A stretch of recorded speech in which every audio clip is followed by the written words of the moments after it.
It was a bright Tuesday afternoon when everything started. The sunlight streamed through the lace curtains in my living room, casting patterns on the coffee table where I had carelessly left a book I now regret leaving in such plain sight. The cover was eye-catching, with bold crimson letters spelling out desires of the middle-aged heart. I was in the kitchen preparing tea when Lucas walked in. He wasn't supposed to be home yet. His college classes usually kept him out until late evening. But there he was, tall, slim, with a youthful curiosity that always made him appear younger than his 21 years. He stopped at the table, his gaze fixed on the book. I noticed it from the corner of my eye, his brow furrowing in surprise before his lips curled into what could only be described as a smirk. Make sure to subscribe to my channel so I can continue bringing you more fascinating true stories like this one. And don't forget to watch this video till the end and like the video, because this story is going to be incredibly interesting. Please hit the like button to show your support. Interesting choice, he said casually, picking up the book. His tone was light, but there was a flicker of something in his eyes. Amusement, or perhaps something deeper. I felt my cheeks flush.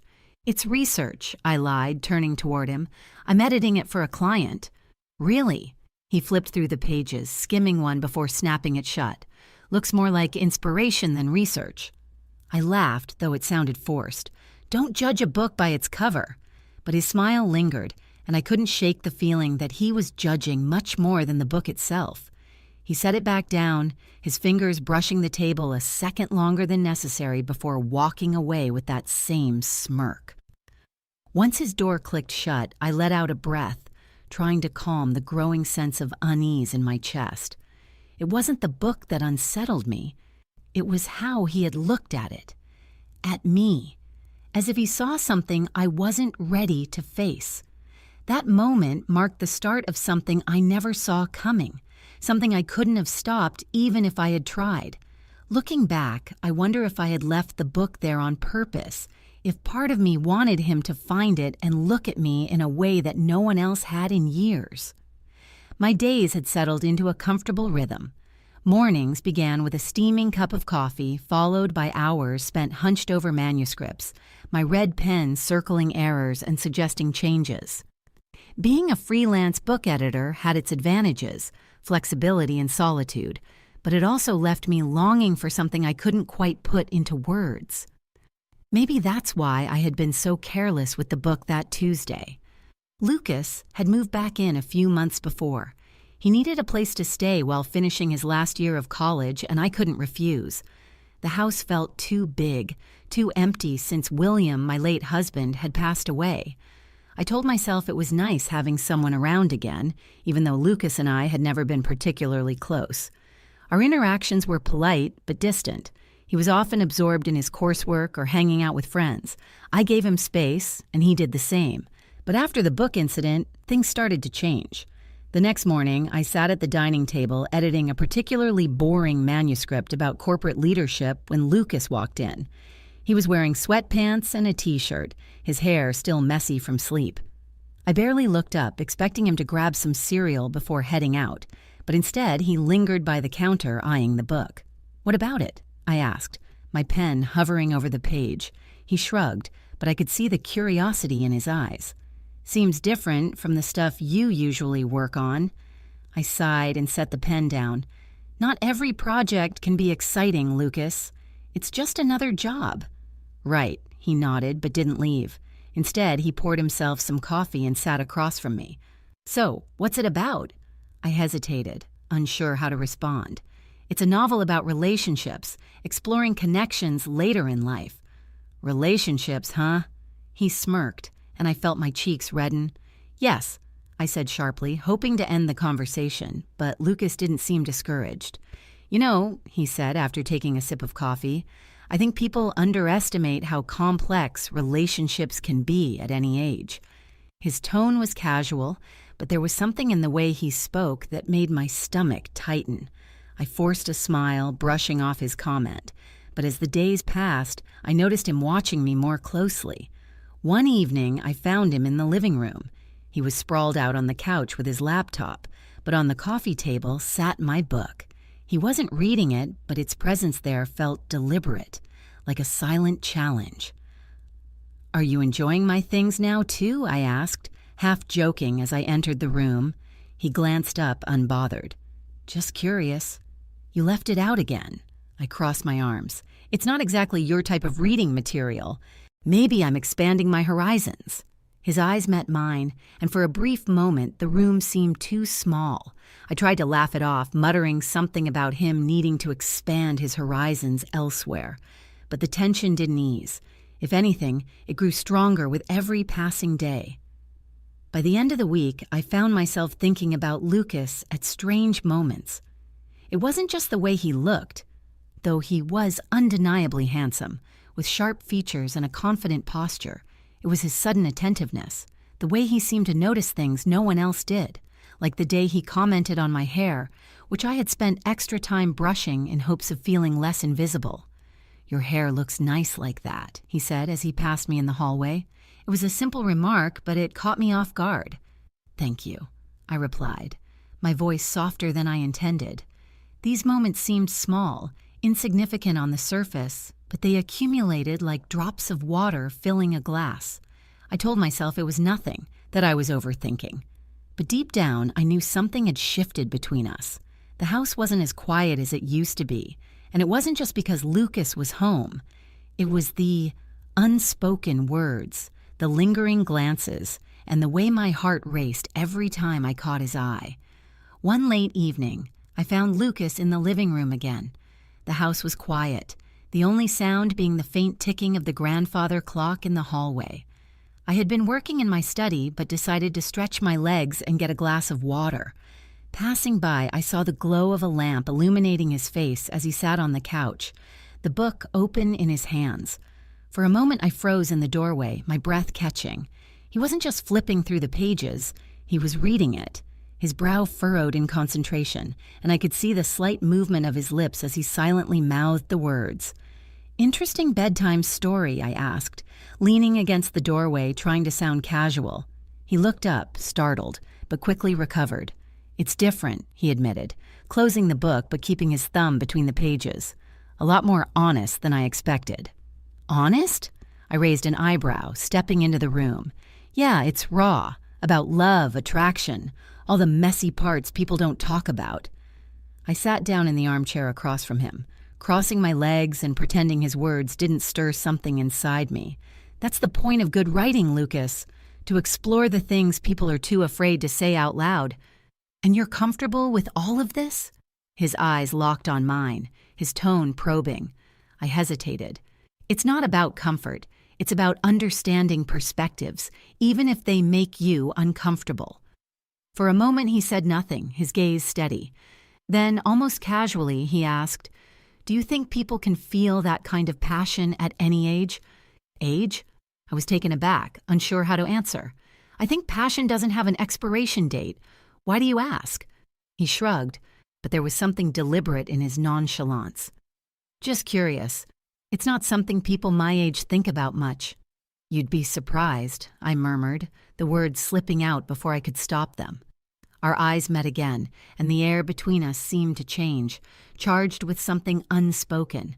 I quickly stood, brushing imaginary lint off my sweater. "Don't stay up too late. You've got class in the morning." "Good night, Victoria," he said softly, his voice carrying a weight that lingered as I walked down the hallway. The next day, I replayed our conversation in my head, wondering what it all meant. Was he just curious, or was there something deeper behind his words? That evening, as I sat at my desk trying to focus on a manuscript, I heard a knock at the door. Lucas stepped in, holding 2 mugs of tea. "I thought you could use a break," he said, setting one down beside me. "Thanks," I said, surprised. He lingered, his hands in his pockets. "Can I ask you something?" I nodded cautiously. "That book. Why did you decide to work on it? You could have passed it to someone else, right?" I hesitated, unsure of how much to share. It's personal, I guess. Not the content itself, but the idea behind it. I think people deserve to see themselves reflected in stories, regardless of their age. "That makes sense," he said, pulling out a chair and sitting across from me. "But does that mean you see yourself in it?" His question caught me off guard, and for a moment, I didn't know how to respond. "I think everyone can relate to some part of it," I said carefully. He didn't press further, but his eyes told me he wasn't entirely satisfied with my answer. Over the next week, Lucas's curiosity only grew. He started asking about other books I'd worked on and my thoughts on love and relationships. At first, I chalked it up to his inquisitive nature, but as his questions became more pointed, I couldn't ignore the tension growing between us. One afternoon, I caught him staring at me while I read on the patio. He was supposed to be studying, but his textbook was forgotten on his lap. When I looked up, he didn't look away. "You're distracted," I said, trying to keep my tone light. "Maybe," he admitted, a small smile tugging at the corner of his lips. "Is something on your mind?" He hesitated before answering. "Do you ever think about starting over? Finding someone new?" The question caught me off guard. "That's complicated," I replied finally. "Life usually is," he said, standing and heading inside before I could say more. As the days passed, I found myself increasingly aware of Lucas's presence, his questions, his glances. The way he seemed to hang on my every word, it was as if he was peeling away layers I didn't realize were there, and I couldn't deny it. I didn't mind the attention. The tension between us had been growing for days, though neither of us acknowledged it outright. It lingered like an electric current, stronger with every stolen glance and accidental touch. That Saturday, I decided to tackle some long overdue organizing in the library. Books were scattered across the shelves, a mixture of old novels, textbooks, and anthologies I'd collected over the years. I was halfway through a stack when Lucas walked in, barefoot and casual in jeans and a gray t-shirt. "Need a hand?" he offered lightly. "Sure," I said, brushing a strand of hair out of my face. "But I warn you, this is a full-day project." "I've got time," he replied, stepping closer. We worked side by side for hours, chatting easily about everything from his classes to my editing projects. The tension that had hung in the air earlier seemed to dissolve as we focused on the task at hand. It felt almost normal, the kind of comfortable interaction I had stopped expecting. But that comfort didn't last. As I reached for a book on the top shelf, Lucas stepped forward to help. His hand brushed mine, lingering longer than necessary. The warmth of his skin sent a jolt through me, and I pulled back, clutching the book to my chest. "Sorry," he murmured softly, his voice almost tender. "It's fine," I said quickly, turning away to hide the blush spreading across my cheeks. But it wasn't fine. That brief touch had awakened something I'd been trying desperately to ignore. My heart raced, my skin tingled, and every nerve in my body felt alive in a way it hadn't in years. After that, things changed. Lucas became more attentive, finding reasons to be near me. He offered to help with chores, brought me coffee in the mornings, and lingered in the kitchen while I cooked. His presence was both comforting and unnerving, and I wasn't sure if it was intentional or if I was imagining it. One evening, I found him in the living room sketching in a notebook. "I didn't know you drew," I said, sitting on the arm of the couch. "It's just a hobby," he replied, turning the page so I couldn't see. "Let me look," I teased, reaching for the notebook. He hesitated but handed it over, his expression unreadable. The drawings were beautiful. Portraits, landscapes, moments captured in delicate lines and shadows, but one sketch made me pause. It was a woman, her back turned, hair cascading down her shoulders. "It's stunning," I said, running my fingers over the edge of the paper. "It's you," he said quietly. I looked up, my breath catching. He nodded, his eyes meeting mine. "I've been drawing you for weeks. You're inspiring." The room felt smaller, the air heavier. I handed the notebook back, unsure of what to say. "Thank you," I whispered. The days that followed were a whirlwind of emotions. I couldn't stop thinking about him, his touch, his words, the way he looked at me as if I were the only thing that mattered. It was intoxicating and terrifying all at once. One afternoon, I decided to confront him, to put an end to whatever was happening before it spiraled further. I found him in the kitchen, leaning against the counter with a glass of water in hand. "Lucas, we need to talk," I said, my voice steady despite the turmoil inside me. Okay, he said, setting the glass down and giving me his full attention. Whatever this is, it has to stop. It's not appropriate. He frowned, his brows knitting together. I don't understand. What are you talking about? You know exactly what I mean, I said, my tone sharp. The looks, the touches, everything. He stepped closer, his expression softening. Victoria, I'm not doing anything you don't want. If I'm wrong, tell me to stop. My breath caught as he reached out, his fingers brushing stray hair from my face. If I'm wrong, tell me to stop, he repeated, his voice low. I should have pulled away. I should have told him he was wrong, but I couldn't. My body betrayed me, leaning into his touch as if it had been waiting for this moment all along. Lucas, I began, but whatever protest I had died on my lips as his hand cupped my cheek. It was wrong, I knew it was wrong. But as his lips met mine, all the reasons why seemed to fade, replaced by a heat that consumed me. When I finally pulled away, my mind was a whirlwind of guilt and desire. This can't happen again, I said, my voice trembling. Why not? He asked calmly. Because it's not right. Then why didn't you stop me? I had no answer, no defense against the truth in his words. I turned and walked away. But even as I left the room, I knew this wasn't over, not by a long shot. The tension in the house had reached its peak. Every glance, every touch, every exchanged word seemed to carry a weight far heavier than it should have. I tried to avoid being alone with Lucas as much as possible, but it didn't seem to matter. His presence was everywhere, in my thoughts, in my dreams, in every waking moment. It was a rainy evening when everything finally reached its breaking point. The sound of raindrops hitting the windows filled the silence as I sat in the kitchen, nursing a glass of wine after a difficult day. My work had been rejected by an especially challenging client, and the weight of it all was crushing me. I didn't hear Lucas come in until he was standing in the doorway. "Are you okay?" he asked, his voice gentle. I looked up, startled, but quickly regained my composure. "I'm fine. Just a rough day." He stepped inside quietly, his socks muffling his footsteps. "Do you want to talk about it?" I shook my head, avoiding his gaze. "No, it's nothing." But he didn't leave.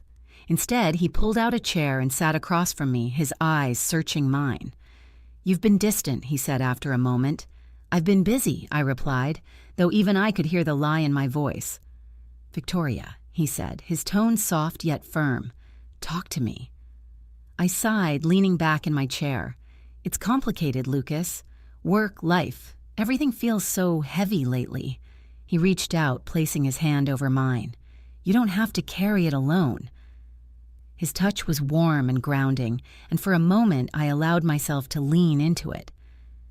"I've been carrying things alone for a long time," I admitted, my voice barely above a whisper. "You don't have to anymore," he said, his thumb gently brushing my knuckles. His words lingered between us, thick with unspoken meaning. I looked up at him, and for the first time I really saw him, not as my stepson, but as the man he had become. "Lucas," I began, but he interrupted me, his voice steady and low. "Tell me to leave, and I will. But if you don't want me to—" He didn't need to finish his sentence. The choice was mine, and I knew what I wanted. I knew what I'd wanted for weeks, but had been too afraid to admit. I didn't tell him to leave. The first kiss was hesitant, a soft meeting of lips that sent a shiver down my spine. I pulled back, searching his eyes for doubt or hesitation, but there was none. He looked at me with certainty that both terrified and thrilled me. When he kissed me again, it was deeper, more urgent. His hands found my waist, pulling me closer as the world outside seemed to fade away. My glass of wine tipped over, spilling red liquid across the table, but neither of us cared. We didn't make it to the bedroom that night.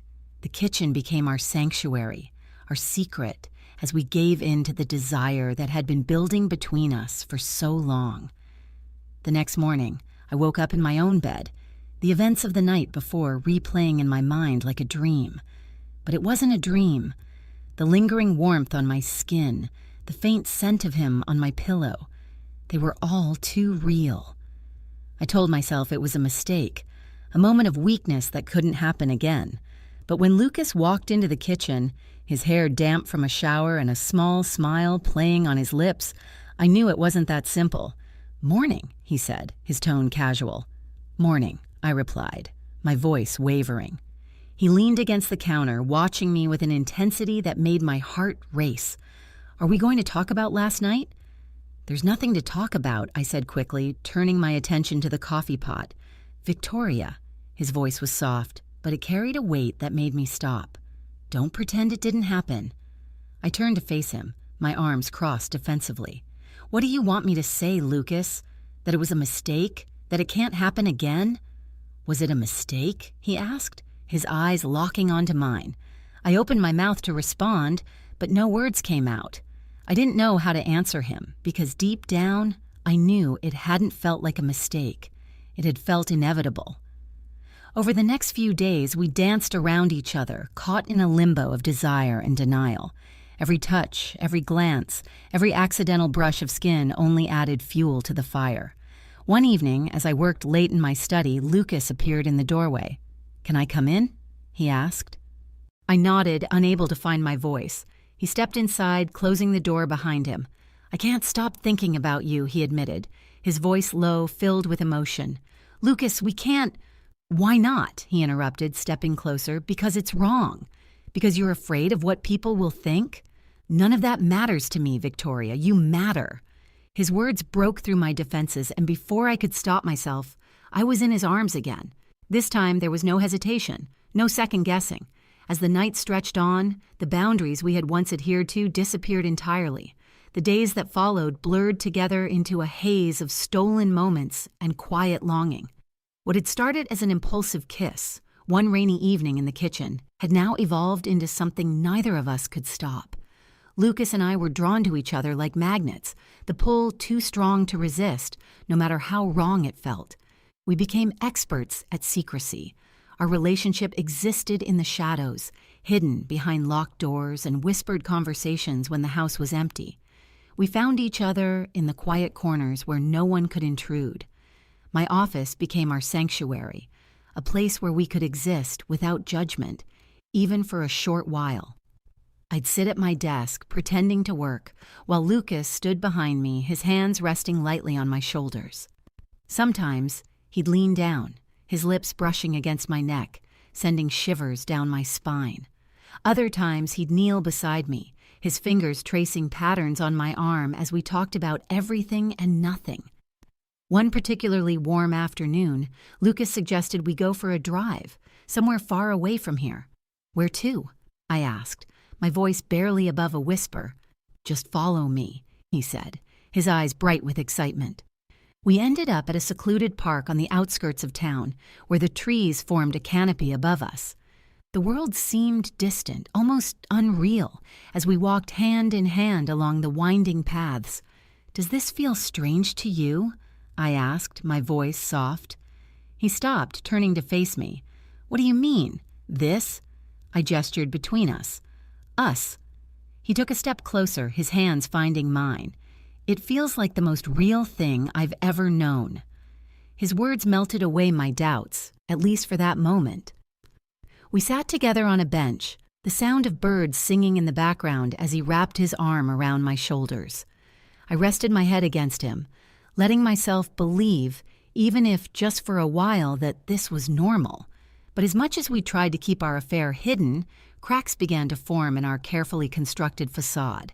It started with Mrs. Thompson, our overly curious neighbor who seemed to show up at the most inconvenient times.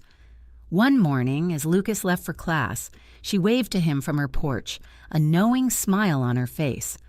"Lucas seems to be around a lot more these days," she remarked, later when I ran into her at the grocery store. "He's such a devoted stepson," she added, her words seeming innocent, but the way she said them made my stomach churn.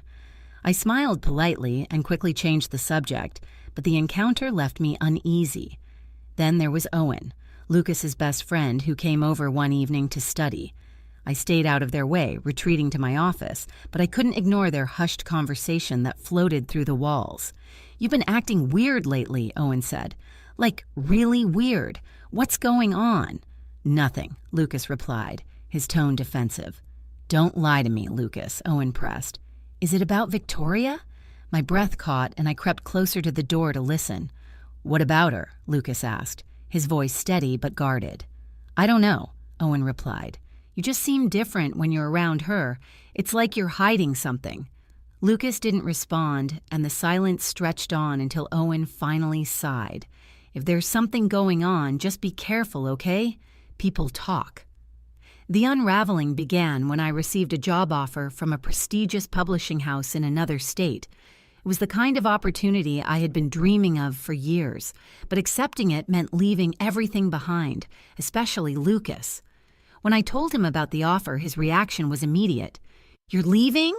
He asked, his voice sharp with disbelief. I haven't decided yet, I said, trying to keep my tone calm.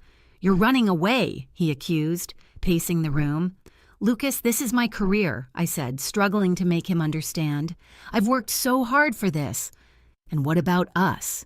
He demanded, his voice breaking.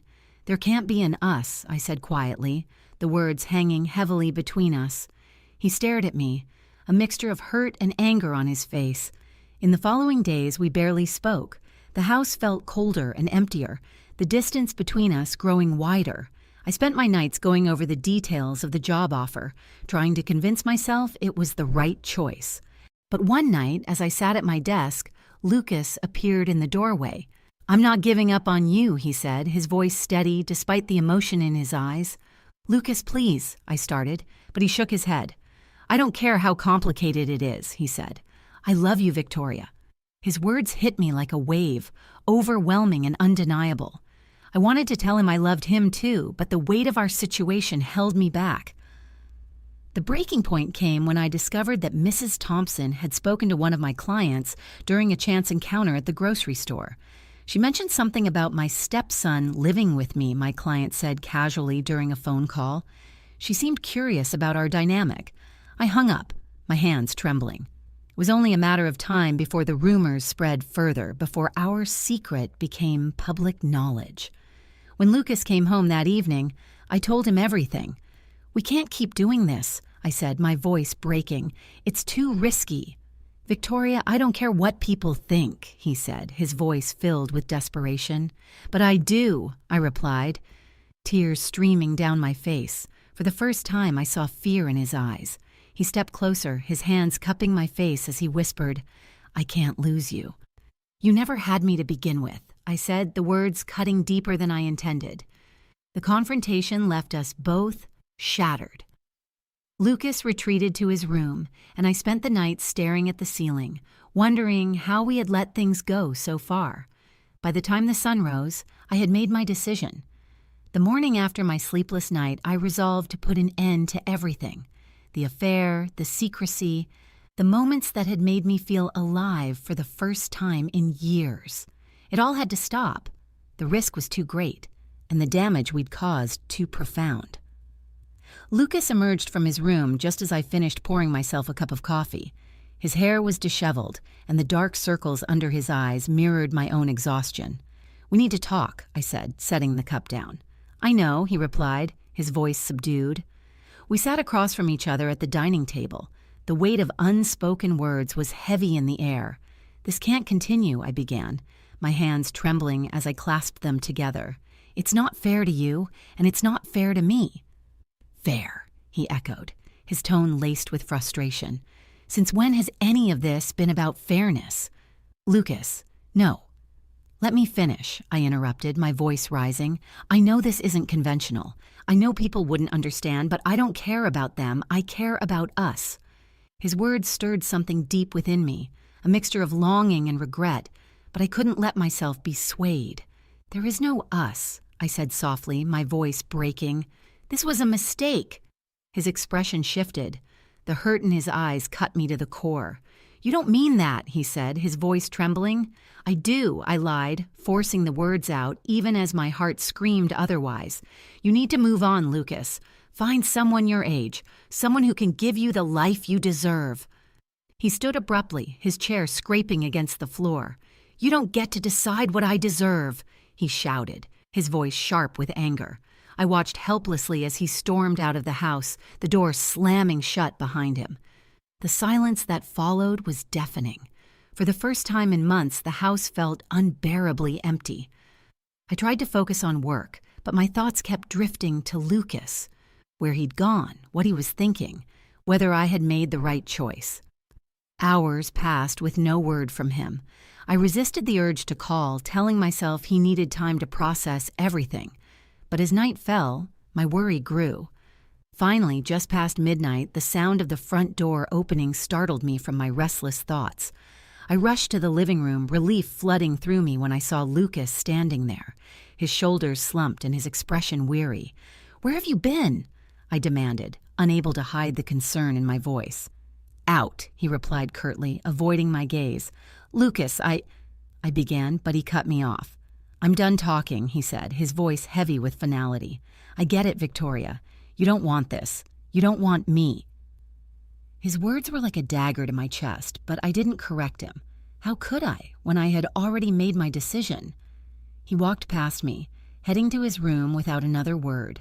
The sound of his door closing was like the final nail in the coffin of whatever we'd shared. The next few days were agonizing.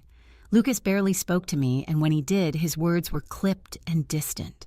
The house felt colder, emptier, as if the life had been drained from it. I threw myself into work, hoping it would distract me, but even that proved futile. My thoughts were consumed by memories of him, his touch, his smile, the way he looked at me as if I were the only thing that mattered. One evening, I received an unexpected phone call from the publishing house offering me the job. The editor on the other end was warm and enthusiastic, outlining the details of the position and emphasizing how much they were looking forward to having me on board. "It's a big opportunity," she said. "We hope you'll accept." I thanked her and promised to give them my decision soon. But as I hung up, the weight of the choice before me felt suffocating. That night, Lucas confronted me. "I saw the email," he said, standing in the doorway of my study. "What email?" I asked, feigning ignorance. "The one about the job," he said, stepping inside. "You're taking it, aren't you?" I sighed, setting down my pen. "Lucas, this isn't about you." "Of course it's about me," he said, his voice rising. "You're running away because of what happened between us." "I'm taking the job because it's a good opportunity," I said firmly. "This has nothing to do with you." "Stop lying," he said, his tone raw with emotion. "You're scared, Victoria. Scared of what people will think. Scared of how much you feel for me." His words hit too close to the truth, and I looked away, unable to meet his gaze. "You're wrong," I said, though my voice lacked conviction. "Am I?" he challenged, stepping closer. "Tell me you don't feel anything for me. Tell me last night meant nothing." I opened my mouth to respond, but no words came out. The silence stretched between us, heavy and oppressive. "I thought so," he said, his voice softening. "You can lie to yourself all you want, but you can't lie to me." Lucas left the room, leaving me alone with my thoughts. I stared at the email on my computer screen, the cursor blinking as if waiting for me to make a decision. I knew what I had to do. The day I left was gray and overcast, the kind of weather that made everything feel heavier. I had packed my things quietly, not wanting to disturb Lucas. He had barely spoken to me since our last argument, and part of me hoped the silence was his way of letting me go. The publishing house had arranged for a moving service to help me settle into my new home. As I loaded the last box into the car, I paused, glancing back at the house. The memories of the past months played in my mind like a film reel. The laughter, the arguments, the stolen moments that had defined us. Lucas appeared in the doorway, his hands shoved into his pockets. He looked tired, his usual confidence replaced by something softer, more vulnerable. "You're really going?" he said, his voice flat. I nodded, unsure of what to say. "For what it's worth," he continued, stepping closer, "I don't regret any of it." His words hit me like a punch to the gut. "Neither do I admitted, my voice barely above a whisper. We stood there for a moment, the weight of everything we couldn't say hanging between us. Finally, I reached out, my hand brushing against his. "Take care of yourself, Lucas," I said, tears welling in my eyes. "You too?" he replied, his voice thick with emotion. I wanted to say more, to tell him how much he had meant to me, but the words wouldn't come. Instead, I got into the car and drove away, leaving behind the house, the memories, and the man I had fallen for. The weeks that followed were a blur of meetings, deadlines, and adjusting to my new life. The job was everything I had hoped for, challenging and fulfilling in ways I hadn't experienced in years. But no matter how busy I kept myself, I couldn't shake the emptiness that had settled in my chest. Every so often, I'd catch myself thinking about Lucas, wondering what he was doing, if he was happy, if he thought of me as often as I thought of him. One evening, as I walked through the city, I passed by a bookstore. In the window was a display of novels, their colorful covers beckoning passers-by. My eyes landed on one title in particular, Desires of the Middle-Aged Heart. I couldn't help but smile, the memory of that fateful day flooding back. That book had been the catalyst, the spark that had ignited something neither of us could have anticipated. I stepped inside, running my fingers along the spines of the books as I wandered through the aisles. For a moment, I let myself imagine a different version of our story, one where the world wasn't so complicated, where we could have been together without fear or judgment. But life wasn't a storybook, and happy endings weren't guaranteed. As the months turned into years, I carried the memory of Lucas with me like a keepsake, tucked away in a drawer. I didn't dwell on it, but it never truly faded. It was a reminder of what it meant to feel alive, to take risks, to love without reservation, even when the odds were stacked against you. Looking back, I realized that what we had wasn't about right or wrong. It was about being human, flawed, vulnerable, and desperately searching for connection in a world that often felt too big and too cold. And though our time together was fleeting, it was real. It